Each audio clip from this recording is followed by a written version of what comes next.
Alors, me revoilà pour la dernière partie manquante justement sur l'aménagement des territoires français, acteurs et enjeux, en ce qui concerne la géographie. Je vais vraiment aller à l'essentiel et synthétiser pour que ce soit le plus clair possible et vraiment le plus synthétique pour que pour les révisions, vu que le bac c'est demain, ce soit le plus clair pour vous.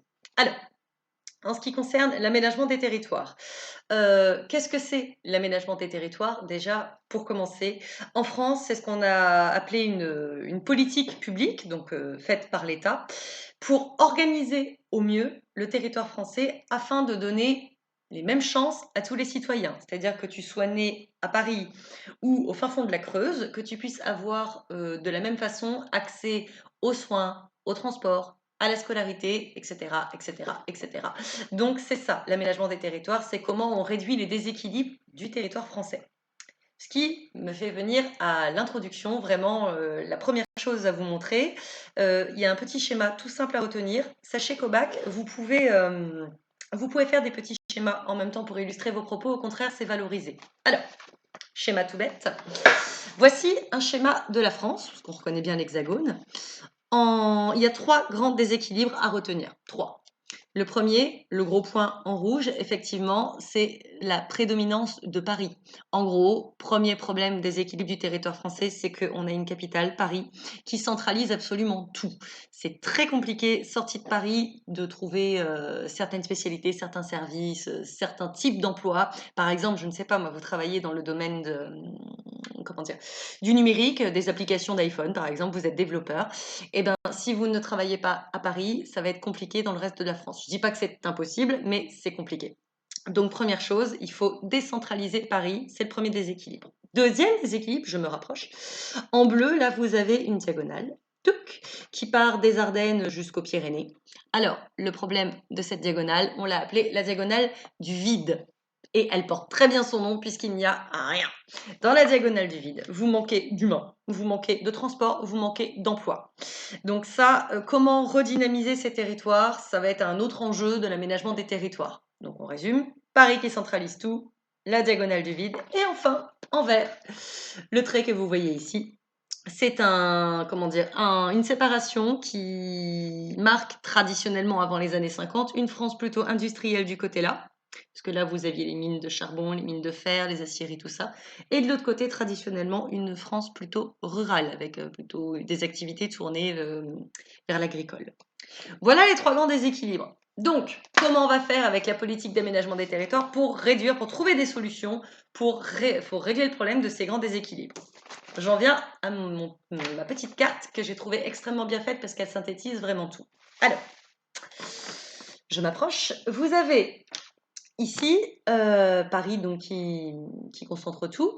Là, en vert, on reconnaît bien la diagonale du vide. Comment on fait pour régler ces problèmes? Eh bien, déjà, pour désengorger Paris, on va donner plus de poids aux autres grandes villes qu'on a appelées des métropoles d'équilibre, c'est-à-dire des villes comme Lyon, Marseille, Strasbourg, Metz, Nancy, Lille, Nantes. On va leur donner plus de poids pour essayer justement d'équilibrer par rapport à Paris, pour éviter de devoir toujours se retrouver à la capitale pour pouvoir travailler ou vivre sa vie.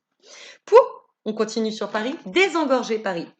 Vous avez les petits losanges jaunes, en fait c'est ce qu'on appelle des villes nouvelles. Ça sert vraiment à ce que les gens s'installent un petit peu plus en périphérie pour éviter la flambée de l'immobilier parisienne et désengorger un peu tout ça. La plus connue, celle qui a le mieux fonctionné, dont vous avez tous entendu parler, c'est Marne-la-Vallée. C'est là où il y a Disney, c'est le cas d'école. C'est vraiment l'endroit qui a le mieux fonctionné. Donc si vous devez en retenir qu'une en exemple, c'est Marne-la-Vallée. Ensuite, pour régler le problème de la diagonale du vide. En gros, l'enjeu, il est où? C'est donner envie à des entreprises françaises de s'installer dans cette zone où il n'y a pas grand-chose. Alors, pour donner envie aux entreprises, on va mettre en place ce qu'on a appelé des ZRR, zones de revitalisation rurale. Tout est dans le titre. En gros, si tu es une entreprise et que tu as la bonne idée de t'installer dans la ZRR, l'État va t'exonérer d'impôts pendant un temps donné. Donc ça peut être un avantage fiscal, ce qui donne envie aux gens d'aller redynamiser un petit peu ces territoires, recréer de l'emploi, recréer du dynamisme. Ensuite, ce n'est pas fini. On constate toujours autour de Paris qu'on a développé des réseaux de transport, souvent en étoile autour de Paris, parce que, bah oui, hein, c'est quand même la capitale qui est au centre de tout. Ce qui fait que c'est beaucoup plus facile maintenant de faire un Nancy-Paris en 1 heure et demie que de faire, par exemple, je sais pas moi, un Lyon-Toulouse, qui sont pas si éloignés. Mais bon, vu que c'est toujours en passant par Paris, des fois vous avez plus facile à passer par Paris pour reprendre un TGV pour aller dans l'autre sens que de traverser la France. Bon, c'est comme ça. En tout cas, développement des transports. Et enfin, aménagement des littoraux. C'est-à-dire qu'on a aménagé des grands ports pour rester compétitif au niveau économique, mais également préserver l'environnement. On a arrêté de faire la bétonisation type Grande Motte, type Argelès, pour essayer de faire en sorte que nos littoraux soient préservés malgré les afflux touristiques. Donc, je résume, les solutions mises en avant. On a développé les transports, donné plus de poids aux métropoles d'équilibre, création de villes nouvelles pour désengorger Paris, création de ZRR pour donner envie aux entreprises de s'installer dans la diagonale du vide et aménagement des littoraux. Ça, c'est pour les solutions. Maintenant, qui s'occupe de ça? Parce que c'est bien beau, on a constaté qu'il y avait des déséquilibres, on a constaté les solutions, mais maintenant il faut savoir qui sont les acteurs, parce que ça fait partie aussi du titre, acteurs et enjeux. Alors, les acteurs, j'ai fait une petite pyramide pour simplifier tout ça, pour que ce soit beaucoup plus clair dans votre esprit. Voici la pyramide des acteurs de l'aménagement des territoires. Tout en haut, évidemment c'est inversé parce que c'est une caméra, bon, je vais vous le dire, tout en haut, nous avons l'Union européenne, car oui, l'Union européenne participe activement dans l'aménagement des territoires. Vous avez souvent, je ne sais pas moi, à l'entrée d'un port ou d'une gare, d'un aéroport, des petits panneaux où vous avez tous les donateurs. Et souvent, l'Union européenne fait partie des gens, des entités qui ont donné de l'argent justement pour développer certaines régions, pour développer certains axes de transport, certaines écoles même parfois. Donc, premier acteur, l'UE. Et l'organisme dans l'UE qui s'en charge, c'est la FEDER, F-E-D-E-R, la FEDER. Ensuite, après l'Union européenne, on continue, on va du plus gros au plus petit. Après l'Union européenne, vous avez l'État. Alors l'État, oui, c'est vaste, hein, l'État, c'est pas un ministre tout seul ou le président qui va décider, ah, on va donner tant de budget pour tel truc. Non, non, non, non. Il y a un organisme qui s'appelle la DATAR, qui a été créé dans les années 60 pour s'occuper de cette partie-là. Donc l'État finance également beaucoup, beaucoup, beaucoup d'infrastructures pour justement réduire tous les problèmes, les trois grands déséquilibres qu'on a vus juste avant. En dessous de l'État, enfin l'UE, l'État, en dessous, normal, il y a les régions, les départements, les villes, les petites communes qui peuvent se réunir entre elles, qu'on appelle des COMCOM, des communautés de communes. Par exemple, je ne sais pas moi, le lycée dans lequel je travaille est fortement délabré. La commune Île-de-France a décidé de donner tant de millions pour le restaurer. Ça fait partie justement de l'aménagement des territoires et ça, c'est la région qui s'en occupe, la région Île-de-France.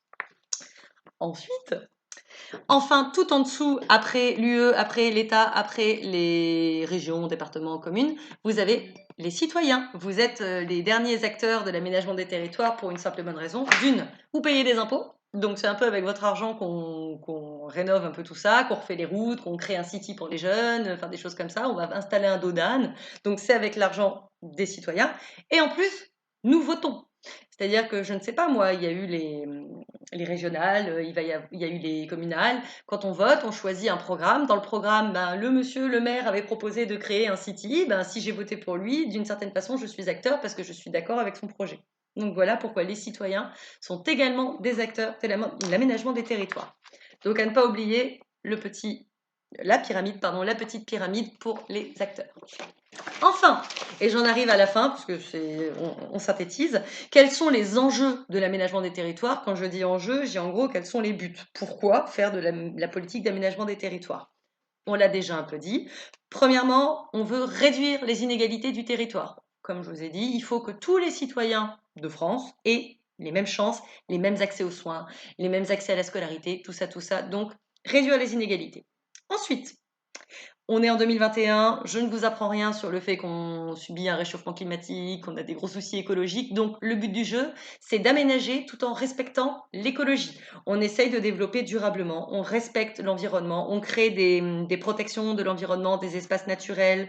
Il y a des lois qui sont sorties là-dessus, comme la loi Natura 2000, pour la conservation du littoral. Donc, en plus de réduire les inégalités, on fait ça proprement au niveau écologique. Et enfin, parce qu'il ne faut pas l'oublier, on essaye de rester compétitif par rapport aux autres pays d'Europe, voire même du reste du monde. C'est-à-dire que la France, par exemple, quand on aménage nos ports, Pas pour rien.